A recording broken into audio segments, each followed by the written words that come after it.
Next topic is the nested if. An if statement within another if statement is called the nested if. In nested structure, the control enters into the inner if only when the outer condition is true. Only one block of statement is executed and the remaining blocks are skipped automatically.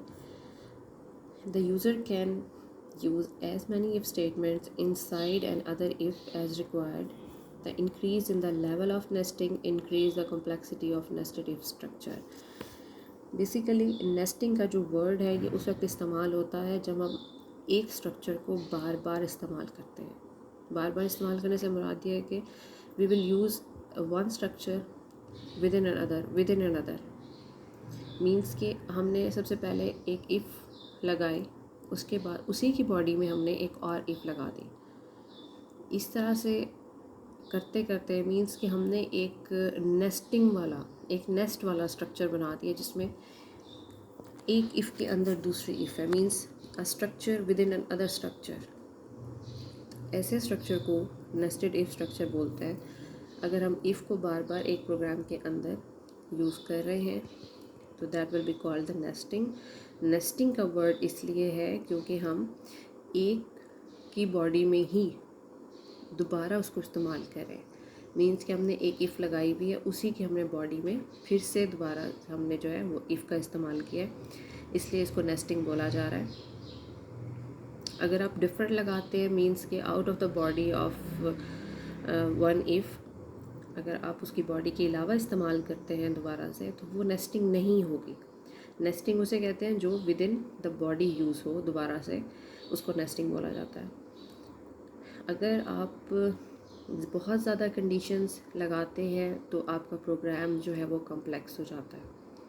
Means के nesting का level जैसे जैसे increase होगा उसी तरह से आपका जो प्रोग्राम है उसकी कॉम्प्लेक्सिटी बढ़ती जाएगी. जो नेस्टिंग का स्ट्रक्चर है हमारे पास इफ़ का वो क्या है, सबसे पहले इफ़ कंडीशन हमने लगाई, उसी की बॉडी के अंदर हमने एक और इफ़ कंडीशन लगाई. अब इसकी बॉडी कर्ली ब्रेसेस से नहीं लिखी हुई, बट यहाँ पे हमें पता है कि ये जो इफ़ कंडीशन के आगे वेरी नेक्स्ट जो चीज़ लिखी जाती है वो ऑटोमेटिकली इसके ऊपर डिपेंड कर रही होती है.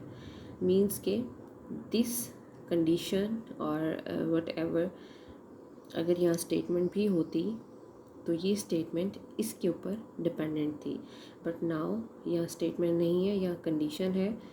दैट्स वाई ये कंडीशन ऑटोमेटिकली इसके साथ अटैच है, इसके ऊपर डिपेंडेंट है. इसको हम कहेंगे ये आउटर इफ़ है, इसको कहेंगे ये इनर इफ़ है. इफ़ कंडीशन अगर ये ट्रू होती है तो आपका कंट्रोल यहाँ मूव करेगा, इस कंडीशन को चेक करेगा.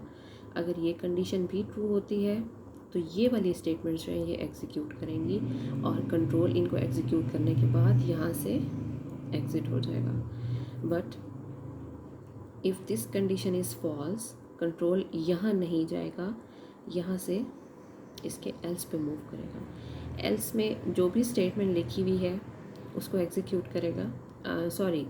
इस इफ़ का जो एल्स है वो ये है, इस एल्स पे जाएगा और जो भी यहाँ स्टेटमेंट्स हमने लिखी हैं मेंशन की हैं वो सब की सब एग्जीक्यूट होंगी.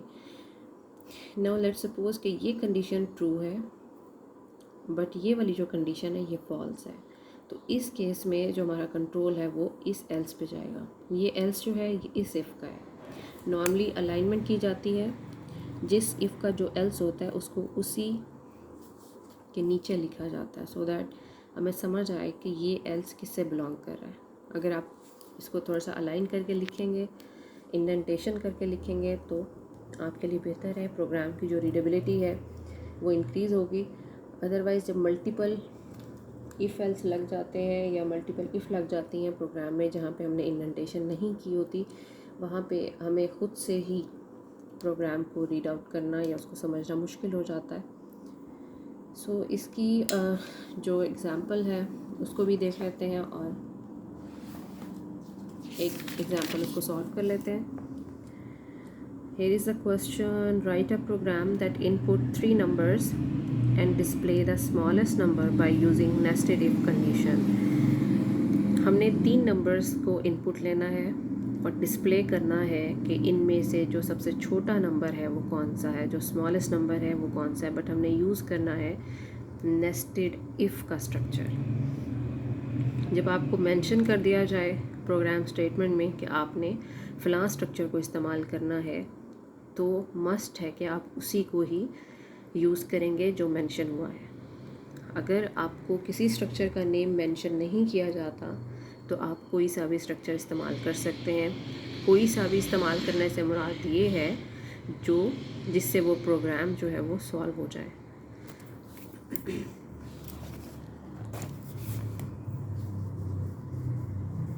सबसे पहले विल राइट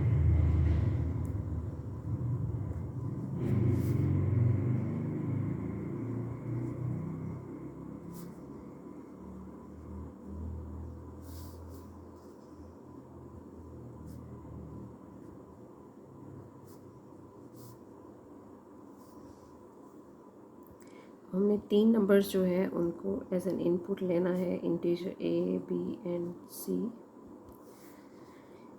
इसमें हमने चेक करना है कि कौन सा नंबर जो है वो स्मॉलेस्ट है।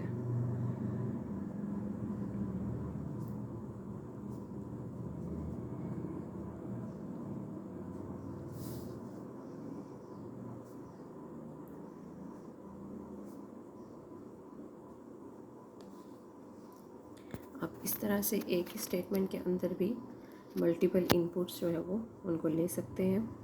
सो अब हमारे पास 3 नंबर्स आ गए हैं। हमने 3 वेरिएबल्स लिए थे, इनमें से हमने चेक करना है कि कौन सा नंबर जो है वो स्मॉलेस्ट है।